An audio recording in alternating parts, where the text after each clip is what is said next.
ମାଲିକର ଦାମ ଯେତିକି ତାଙ୍କ ବାହନର ଦାମ କ'ଣ ସେତିକି? ଏ କି କଥା? ଗଣିଆ କହିଲା, ବାବା ମୁଁ ଗଣେଶ ମୂଷାର ଦାମ କହୁନାହିଁ, ମୁଁ ତ ସୁନାର ଦାମ କହୁଛି। ଶଙ୍ଖ ଏକାଧା ଭାଗବତର ଏକାଦଶ ସ୍କନ୍ଧ ଉପରେ ମରାଠୀ ଭାଷାରେ ଟୀକା ଲେଖିଛନ୍ତି। ସେଥିରେ ସେ 29 ଅଧ୍ୟାୟରେ 14 ଶ୍ଲୋକରେ ବ୍ୟାଖ୍ୟା କରି କହିଛନ୍ତି ଯେ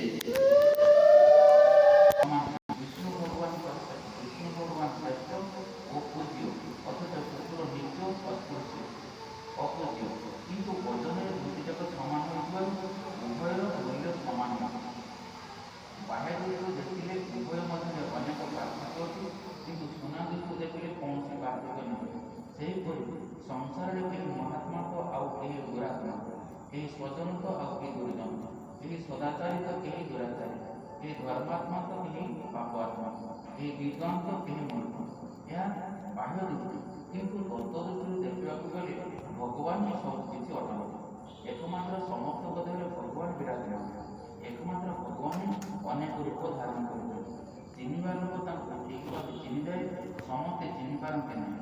ଧରାଯାଉ ଆମ୍ବ ବଗିଚାରେ ଖାଲି ଆମ୍ବ ଗଛ ଠିଆ ହୋଇଛି, ସେଥିରେ ଗୋଟିଏ ବି ଆମ୍ବ ନାହିଁ। ତଥାପି ଜାଣିଥିବା ଲୋକ ତ୍ରୁଟିରେ ସେସବୁ ଆମ୍ବ ହିଁ ଅଟେ। ସେ ତାହାକୁ ଆମ୍ବ ବଗିଚା ହିଁ କହିବ। ସେହିପରି ପରମାତ୍ମାଙ୍କ ଓ ଚଣ୍ଡାଳଠାରେ ତଥା ଗାଈ ହାତୀ କୁକୁରଠାରେ ମଧ୍ୟ ସମରୂପ ପରମାତ୍ମାକୁ ଦର୍ଶନ କରେ। ବୁଝିହେଲାନି? ଦେଖିବା ଯାହାର ଏଇଠି କହିଲେ ନା ଯେ ପ୍ରକୃତର ଗଣେଶ ମୂର୍ତ୍ତି ଆଉ ମୂଷାର ମୂର୍ତ୍ତି ଦୁଇଟା ଯେତେବେଳେ ନାମ ଦେଖିବାକୁ ଗଲେ ବାବା, କିନ୍ତୁ ହେଲା କି ସମସ୍ତଙ୍କୁ ସମାନ ମୂଲ୍ୟ ଟିକେ ସମାନ ହେଲା। କିନ୍ତୁ ବାବା କହିଲେ ଯେ ଗଣେଶ ମୂର୍ତ୍ତିଟା ଠାକୁରଙ୍କର ମୂର୍ତ୍ତି, ଅଥଚ ମୂଷାଟା ହେଉଛି ଗୋଟେ ଜୀବର ମୂର୍ତ୍ତି। କିନ୍ତୁ କାହିଁକି ସମାନ ଦାମ ହେଲା? ଗଣିଆ କହିଲେ ମୂର୍ତ୍ତି ଦୃଷ୍ଟିରୁ ଦେଖୁଛି, କିଏ ବୁଝୁଛି? ଯେଠି ସୁନା ଦୃଷ୍ଟିରୁ ଦେଖୁଛି, ଓଜନ ସମସ୍ତଙ୍କୁ ସମାନ। ତାର ବି ଦାମ ହେଲା, ୟାର ବି ଦାମ ହେଲା। ତେଣୁ ଆମେ ସଂସାର କିଛି କହୁଛେ, ସେ ଜଣ୍ଡାଳ, ସେ ଶୃଗାଳ, ସେ ଏଟା ସେଟା ବଡ଼ ଧନୀ ମାନି ସବୁ ପ୍ରକାର।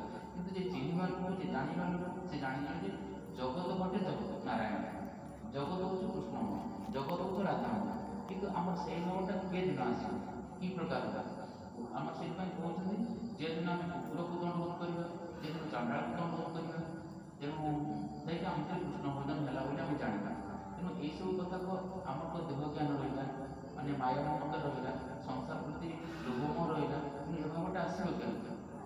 ତେଣୁ ଆମର ସଂସ୍କାର ନାହିଁ, ଚାଲିଚଳନ ଠିକ୍ ନାହିଁ, ଆଦର ବ୍ୟବହାର ଠିକ୍ ନାହିଁ, ତାদের ପରିବେଶ ଠିକ୍ ନାହିଁ, ସବୁଗୁଡ଼ାକ ଖରାପ ହେଲେ ଆମେ ବି ଖରାପ, ତାହେଲେ ଆମେ କ'ଣ ସବୁଗୁଡ଼ାକ ଆମର ଖରାପ। ତେଣୁ ଆମ ବିଚାର ଶକ୍ତି ଆସିବ କେମିତି? ତେଣୁ ତା ଭିତରେ ବି ସତକଥା କିଛି ଫୁଟୁନି। ଗୋଲାପର ଚାରିଆଡ଼େ କଣ୍ଟା, ଫେର ବି ଗୋଲାପକୁ ଆଦର କରୁଛନ୍ତି ନା କରୁନଥିଲେ? ପଦ୍ମ ତୁଳିବାକୁ ଗଲେ ତା ମୂଳ ସାପ ଅଛି, ଫେର ବି ପଦ୍ମକୁ ସେବାରେ ଲାଗୁଛି ନା ଲାଗୁନି? ତେଣୁ ଏଇ ଶରୀର ଭିତରେ ଏଇ ଅସ୍ପୃଶ୍ୟ ଶରୀର, ଏଇ ଅସଂସ୍କାରୀ ମନ, ଏଇ ମାୟା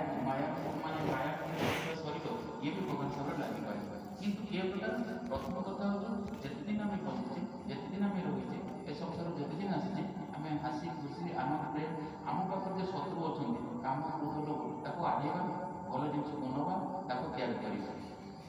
ତେଣେ ଏ ସଂସାର ଯେତେଦିନ ଭିତରେ ଆମେ ଜନ୍ମକୁ ଅପେକ୍ଷା କରିବା, ଭବିଷ୍ୟତକୁ ଅପେକ୍ଷା କରିବା, ଅତୀତକୁ ଛାଡ଼ି ଆସିବା, ବର୍ତ୍ତମାନକୁ ନେଇକି ଚାଲିବା। ଏକୁ ନେଇକି କେବେ ଚାଲିବା? ଏ ଅଳ୍ପ ସମୟ ଭିତରେ, ଗୋଟିଏ ଦିନ ଭିତରେ, 5 ଦିନ ଭିତରେ, ସପ୍ତାହ ଭିତରେ ଆମେ କେବେ ଆନନ୍ଦ ଖୁସି କରିକି ଭଗବାନଙ୍କୁ ପାଇକି ଏଠୁ ଚାଲିପାରିବା। କିନ୍ତୁ ଏଇଟା ହେଉନି କେନା? ଆମର ଯେତିକି ଆୟ ସେତିକି ହୁଏ।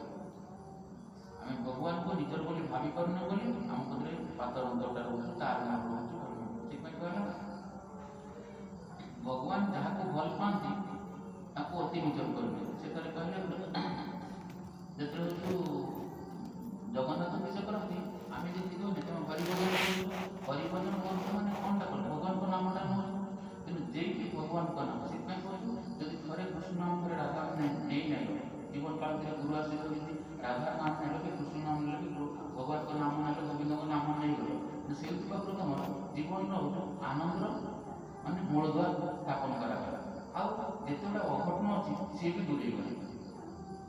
ଆମର ଯଦି ବିପଦ ଆପଦ ଅପରାଧ ଅଛି, ଛୋଟ ପାଖରୁ ସେଗୁଡ଼ାକୁ ମୂଳ ପୋଛିବାକୁ ଲାଗିଲା, ଆଉ ସବୁଠୁ ଆନନ୍ଦର ବା ଯେମିତି ଭକ୍ତିର ବା ଯେମିତି ଆମର ଉପରକୁ ଯିବାର ବାଟ ଖୋଲିଗଲେ। ଯେବେଠୁ ଆମେ ହରିନାମ ଆମ ଜୀବନରେ ଆମେ କହି ଯେବେଠୁ ଗୁରୁ ଆସିବ, ଯେବେଠୁ ହରିନାମ, ଯେବେଠୁ ମଠବାଡ଼ି, ଯେବେଠୁ ଗୀତା ଭାଗବତ, ସେବେଠୁ କିନ୍ତୁ ପଛକୁ ଚାହିଁ ହେବନି। କିନ୍ତୁ ଯଦି ଆମେ ସଦା ସକାଳେ କରୁଛେ, ଯଦି ଭଗବାନଙ୍କୁ ଭଲ ପାଉ, ତମେ ଥରେ ଥରେ କରିକି ଦେଖ, ଯଦି ନିଷ୍ଠା ସହକାରେ ସଦା ସକାଳେ ଯେଗୁଡ଼ାକ ଭାଗବତରେ କହୁଛୁ, ଆମ କଥା ନାହିଁ, ଭାଗବତର କଥା, ଗୀତାର କଥା, ସାଧୁମହାତ୍ମାଙ୍କ କଥା, ଗୁରୁଜନଙ୍କର କଥା ଥରେ ଥରେ ମାନିକି ଦେଖ, ଉନ୍ନତି ହବ କି ନାହିଁ? 15 ଦିନ ରହ, 2 ମାସ ରହ, 6 ମାସ ରହ, କିନ୍ତୁ ପ୍ରକୃତରେ ମାନିପାରୁଛେ? କାହିଁକି ମାନୁନା? ଯଦି ଆମର ଏତେ ବଡ଼ ଉନ୍ନତି ହବ, ମାନୁନା କାହିଁକି? ଆମେ କାହିଁକି ସେ ମାନେ ପଣାକୁ ବନ୍ଦ କରିବାନି କାନେ, ଯୋଉ ରାସ୍ତାରେ ପାଣି ଯିବ କାନେ ଆମେ ବିଲକୁ ଚାଷ କରିପାରିବାନି, ଜୀବନଟାକୁ ଖୁସିମୟ କରିପାରିବାନି। ଆମେ ଜାଣୁ ଯେଟା ବିପଦର କଥା, ଫେରି ଆମେ ତାକୁ କରିପାରିବା। ତେଣୁ ଯେଦିନ ଆମେ ଏଟାକୁ ଚୋରାଘାତକୁ ବନ୍ଦ କରିବା, ସେଦିନ ନୂଆ ଉନ୍ନତି ହେଇଯିବ, ଆମେ ଭଗବାନଙ୍କୁ ପାଇଯିବା। ତେଣୁ ସେଥିପାଇଁ କହୁଛୁ ହରିନାମ କଲା ପରେ তুমি 10 ଦିନ ଲଗାଥିବ ଅଶୌଚ ହେଇଥାଉ, କିନ୍ତୁ ହରିନାମ କଲା ପରେ ତମର ଭିତର ବାହାର ସବୁ ପବିତ୍ର ହେଇଗଲା, ଆଉ ସବୁ ମାନେ ଆନନ୍ଦର ସୀମା କହିଲେ ନଥିବ। କରିକି ଦେବେ ଅନ୍ତର ସହକାରେ ଭଗବାନଙ୍କୁ ଭଲ ପାଇକି ଦେବେ, କିନ୍ତୁ ଆମେ ସେଟା କିଛି କରିପାରୁନା ବୋଲି ମାନଙ୍କ ଭିତରେ କପଟତା, ଦୂଷିତତା, ମନ ଅନ୍ତର ଅଶାନ୍ତି, ଘର ଟେନସନ୍, ଝାମେଲା, ପ୍ରୋବ୍ଲେମ୍ ଏଟା କରେ। ତେଣୁ ଥରେ ଯଦି ତମେ ହଉଛୁ ହରିଭଜନ କରିକି ଦେଖିବ, ମନୋଯୋଗ ସହକାରେ ଡାକିକି ଦେଖିବ, ତମେ ନିହାତି ତାର ଅନୁଭବଟା ପାଇପାରିବ। ସେଥିପାଇଁ ଆମେ ବେଶୀ କହୁଛେ ସେ ଜାତିର ଲୋକ, ସେ ଜାତିର ସ୍ତ୍ରୀ ଲୋକ, ସେ ପୁରୁଷ ଲୋକ, ତାର ଅଭାବ ମୁଁ ଧନୀ, ମାନେ ଏଇ ଯେ ଆମ ଭିତରେ ମାୟା ଶବ୍ଦ ଥିବ, ମାୟା ମନ, ଶରୀର ଶକ୍ତ ମନ, এইগুলা କିଛି ହୁଏ ଆମକୁ ତଳକୁ ନେଇଯାଏ।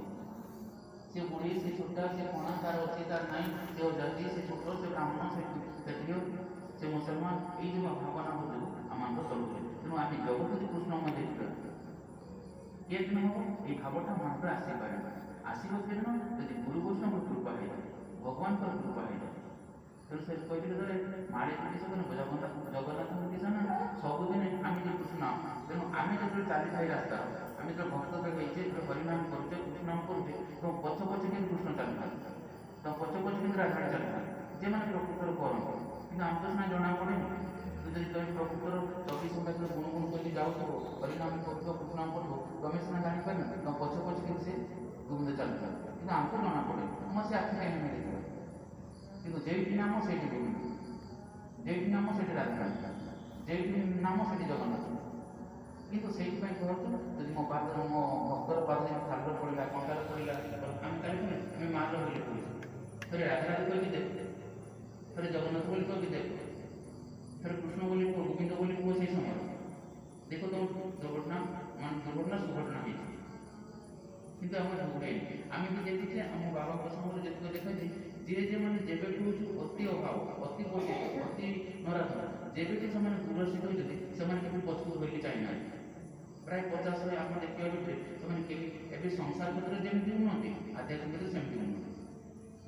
ଯଦି ପ୍ରଥମ, ସେଥିପାଇଁ ଆମ ଗୁରୁଦେବ ବିଷୟ କୁହନ୍ତି ଯେ ଛୋଟ ସମୟ, 5 ବର୍ଷ ବାଲ୍ୟକାଳ, ସେଇମାନେ ଯଦି এই ଶିକ୍ଷା ଦୀକ୍ଷା ଭିତରେ ନିଆଯାଏ, ସେମାନଙ୍କର ଜୀବନର ଗତିପଥ ପରିବର୍ତ୍ତନ ଆଉ ହେଇଯାଇଛି ମଧ୍ୟ। କିନ୍ତୁ ଆମେମାନେ ତ ପରିଣତ ବୟସରେ ଆସିଲେ, ଯଦି ବା ସେ ସେଇଠୁ ପରିବର୍ତ୍ତନ ହବ।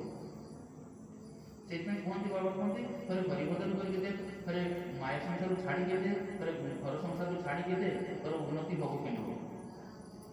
ତେଣୁ ଆମେମାନେ କେମିତି କରୁଛେ, ଆମେ କହୁଛେ ଆମେ ସବୁ କରୁଛେ, ଘର ସଂସାର ଧରାଯିବ, ପୁଅ ଝିଅ ପରିବାର ସ୍ନେହ ମମତା, ଆମେ ସେଇ ତ ବାନ୍ଧା ନା, ସେଇ ରହିକି ଆମେ କେମିତି ଭଗବାନଙ୍କୁ ପ୍ରଦାନ କରିପାରିବା। ଆମେ କିଛି କୋଉଠି ଆସିଲେ ଆମେ